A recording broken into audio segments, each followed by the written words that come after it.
Alright, we should be taking video now. Some events in Portland recently. There was a Black Lives Matter protest at the same day of the Orlando shooting. And one of the things we have to realize is Portland's going to be in a later time zone than Dallas or East Coast stuff. So by the time anybody's going to a Portland demonstration or protest, they may have already gotten word that, hey, by the way, there was a shooting at the Dallas one. And for the same reason news vultures are going to chase after anything, they're going to chase after the next protest when there's a lot of buzz on social media that says, hey, something could happen. So this guy, Strickland, shows up to one of these things in Portland, and something took place between him and some or all of the people, and he drew down on him. And when he did draw down on him, it looked like he's kind of using some self-defense tactics. And he's under indictment for several felony charges right now because the same crowd that was saying "fuck the police" and this, and that. Of course, as soon as somebody, some use of force thing got elevated to firearms, they're running the police for protection and vengeance. And that's what I'm seeing here is that, the flip side of jury nullification is jury affirmation of vengeance. And it is a dirt common tactic in politically motivated prosecutions, vengeance-related prosecutions. The law may say one thing, but a prosecutor can say anything they want. And they're considered a sovereign operative or a sovereign voice of the government body. Therefore, if a jury is willing to affirm whatever it is they say, then they can gain a conviction out of these things. And in Portland, it is a city where, again, would we say liberal city? I don't like to say liberal because when it comes to certain issues, it's not live and let live. There's a certain agenda that people are going to have. And at Portland Community College, what their agenda has been is trying to reduce the historic racism that they have seen in Oregon. Oregon's mostly, white majority state, and whenever any race is going to be a solid majority someplace, there's going to be a certain chauvinism that goes with that. Especially when they're, relatively socially and culturally affluent. They're going to say, well, things are so good here because we do things right, therefore there's that self-affirmation in the local culture.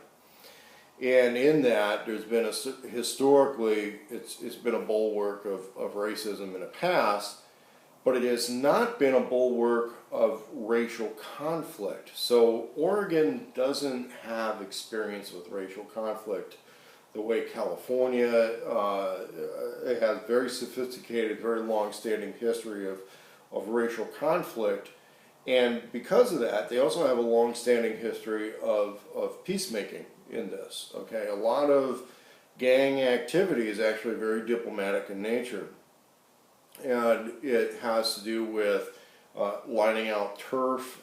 Yes, they do have turf wars, but they also have tremendous amounts of diplomacy that happen among street gangs. That's why you'll see rap songs and videos, and somebody says we're representing out of so and so. When they say they're representing, they're actually engaging in certain levels of street diplomacy. And that is, you'll see a difference between the diplomacy, because a lot of these people are speaking, they're representing groups which can and will engage in violence if they feel that their interest in their turf and other things have been violated.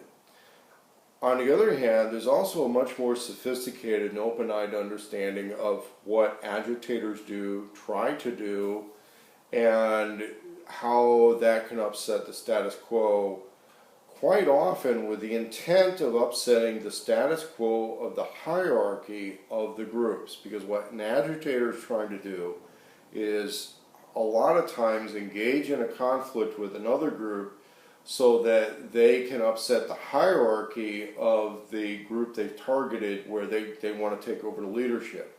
And so a lot of the places that have actually had racial conflict, not just racial rhetoric, they understand this. Oregon, they really don't get it.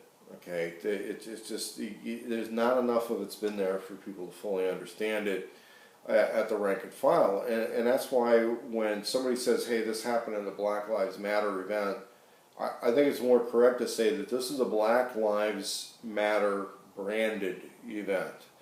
And at the brand managers of the Black Lives Matter event in Portland appear to mostly be white. And they put a few token blacks on the outside rim of the crowd to kind of costume up and do the look. These are mostly white people. And that's why it's a highly dysfunctional situation all the way around. Now there's a prosecution that's being put forward for jury affirmation against one of the YouTube bloggers by the name of Strickland. Portions of the crowd threatened to surge on him. He pulled a gun, he put it away. Kudos to Mike Bluehair for kind of like talking him down, talking a few other people down. There was another guy who was there with Mike Bluehair, kind of, they want to do the peacemaker thing and talk him down. Now Mike Bluehair is a card-carrying libertarian, as far as I know. I've met him like maybe once or twice. We talked for a bit. We kind of see eye to eye on most things. The person that I met him through is somebody who no longer get along with. I don't think he gets along with that person either. That guy left town. But Mike Bluehair is kind of a legitimate guy in his circle of stuff. And as far as I could see, he's handled that situation well as it developed. On the other hand, there's a tremendous amount of bitch protocol happening in Portland, and this guy Strickland now has, there's two ways this is going to go. Either they're going to quietly say, listen, everybody needs to stay away from each other for a while, and let these political expressions happen with some safe distance, or they're going to ask for an affirmation of a conviction against him in a jury affirmation verdict, because a prosecutor is allowed to say and see things a certain way, even though a hell of a lot of other people are going to interpret the law differently. Supposedly a jury is going to be neutral on this. I can tell you Portland juries are not going to be neutral. Okay, they are handpicked by and for the prosecution. Portland juries are generally not going to be neutral at all, especially if the situation becomes politically charged. So in this sense, we have to look at the fact that violence at Portland protests has been kind of minimal and controlled. Portland is not a town with a bunch of racial conflict. I mean, it's not. If you go there and you want to work and you want to get along, you're going to get along. Okay, that's the reality. Portland PD had a history of being overly aggressive in relation to the actual situation that's going on. And this is something that has been known within law enforcement. And you can look in some cop-to-cop discussions, okay, Portland PD is not tough cop country. Okay, I'm not trying to say that they're bad people, they don't know how to do their job or something like that. It is not Oakland, it is not Richmond, it is not East LA, it is not Seattle, okay, it's Portland. Okay, Portland is not that rough of a town. And there had been cases, especially in the early to mid 2000s, let's say 2003 to 2010, 2008-ish, where Portland PD, these guys were being too aggressive for what was going on. Okay, it was just too gung-ho for what's going on. There is a bunch of stuff happening in Dallas right now where they are tactically aggressive. I think we can all understand why. Okay, somebody's game on there. Portland, it's like, okay, it's not. As much as some people in the libertarian movement, not myself, have wanted to go in with the Black Lives Matter brand because they basically wanted to say, listen, we don't want to have over-policing. Having a Black Lives Matter brand managed by white academics it creates an authenticity problem. I'm not trying to be a jerk about it, but it creates an authenticity problem. When you have a situation where it's white majority on white majority disagreeing over an issue, and then it goes to a shooting conflict, it means you're not managing the house right. The situation that I'm seeing is it looks like delegated violence. Okay, it looks like some white people in the back of the crowd that are kind of running things are having some black guys go up front to chase and pursue somebody. These are all kind of bigger in shape guys. We saw the same thing at a gay type rally. Same guy gets confronted and pursued. They start coming up with bigger guys that are like taller than the camera and stuff like that.